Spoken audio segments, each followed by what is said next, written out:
We love getting your questions, so we want you to keep them coming via Facebook, Twitter, and on our webpage. Who knows, we might just answer your question here in the studio audience next. Welcome back. Our special guest today is author Sean McMillan, and we're talking to Deborah, who has been devastated by the loss of her sister of almost a year. And joining us to help Deborah is renowned grief expert David Kessler. So welcome, David. Thank you. So much. Thanks for having me. David, what do you think? Weigh in on this. First of all, thank you for having the courage to be here and talk about it. You are really teaching others by being here. Thank you. I heard what happened with not being able to go to the funeral and not see her. Yes. That brings sadness to me. I can't imagine how heartbreaking it was for you.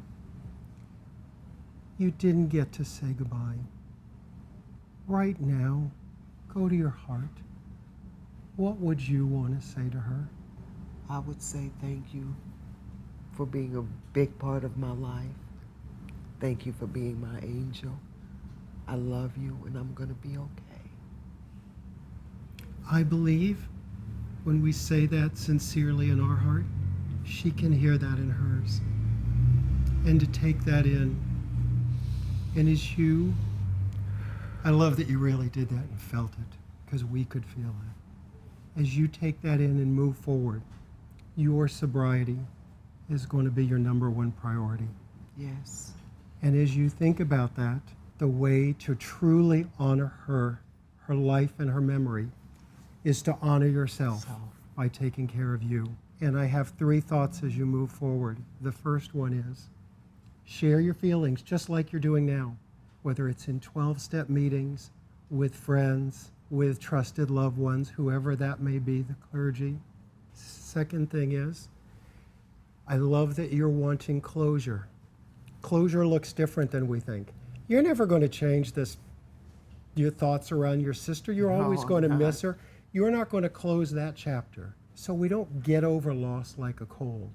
You're going to learn to live with it. Yes. You're going to learn to live with her being in your heart. You talked about those resentments, the third thing. In those resentments, when we hang on to those resentments and that anger, people think, I don't want to forgive them or let go because I'm condoning it and saying it's okay. Mm-hmm. Just be willing to let that go. Be willing to forgive. You're not saying his actions were okay, but I don't want that in me anymore. Yeah, I can't do it.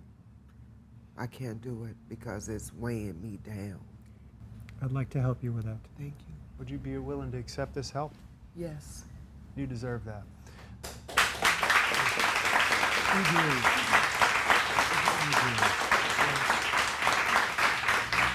Now there's another piece that I think is really important, and that is your sobriety.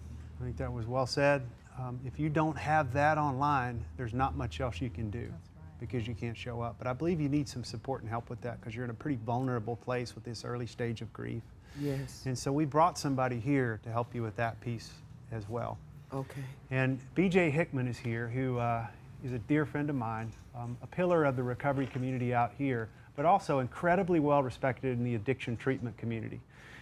She's executive director of an incredible program called Hotel California by the Sea, and it's so kind to you to offer to come here and be a mentor and support with services. So what do you have to say to Deborah? Deborah, first of all, I think your sister's very proud of you. And I'm so grateful that you're going to take David up on his offer, because if you don't, that is what will take you down in your sobriety.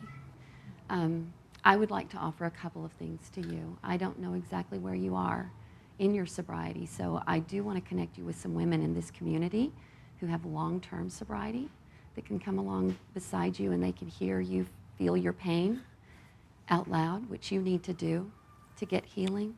And they can provide hope for you just with their experience, strength, and hope that they've come to. And then I'd like to sit with you backstage and just see what other ways we might be able to offer help to you. So I'm going to make myself available to you for that. Much. Thank you.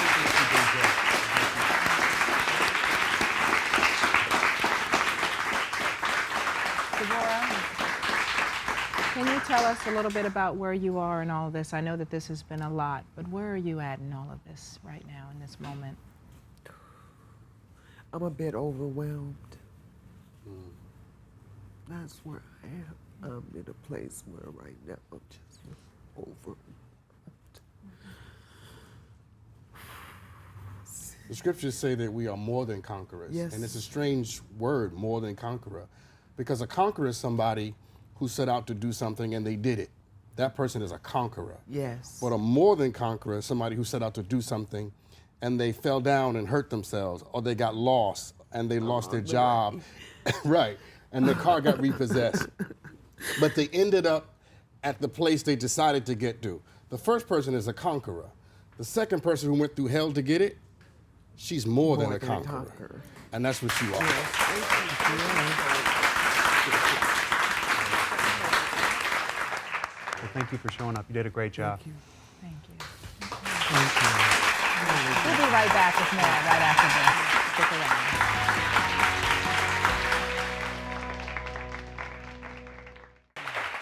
We love getting your questions, so we want you to keep them coming via Facebook, Twitter, and on our webpage. Who knows, we might just answer your question here in the studio audience next.